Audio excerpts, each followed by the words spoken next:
ఆంధ్రప్రదేశ్ రాజకీయాల్లో గత కొంతకాలంగా హాట్ టాపిక్ గా మారిన రెడ్ బుక్ ఇప్పుడు మౌనంలోకి వెళ్ళినట్టు కనిపిస్తుంది.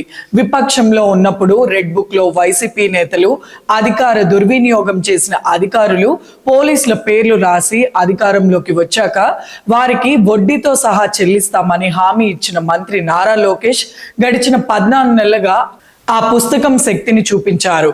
పలువురు మాజీ నేతలపై కేసులు నమోదైనా కొందరు అధికారులు పక్కకు తప్పించబడ్డా ఇప్పుడు ఆయన ప్రసంగాల్లో రెడ్ బుక్ ప్రస్తావన కనిపించడం లేదు. ఎన్నికల తర్వాత అరెస్టుల వల్ల కక్ష సాధింపు ఆరోపణలు పెరుగుతుండటం, విపక్షం చేస్తున్న రెడ్ బుక్ రాజ్యాంగం విమర్శలు బలపడటం వల్లే ఈ మార్పు వచ్చిందా అన్నది రాజకీయ వర్గాల్లో చర్చనీయాంశమైంది. ఒకప్పుడు కూటమి వేదికపై తప్పనిసరిగా వినిపించిన ఈ పదం ఇప్పుడు మళ్ళీ బయటకు వస్తుందా లేదా అనేది ఆసక్తిగా మారింది. రెడ్ బుక్ తో టీడీపీ కార్యకర్తల్లో ఉత్సాహం నింపిన లోకేష్ ఇటీవల జిల్లా పర్యటనలో కూడా ఆ పదం మినహాయించడం గమనార్హం. విపక్షంలో ఎగతాళి చేసిన వైసీపీ నేతలు ఇప్పుడు అదే పదం వినగానే హడలిపోయే స్థితికి వచ్చిన సంగతి తెలిసిందే.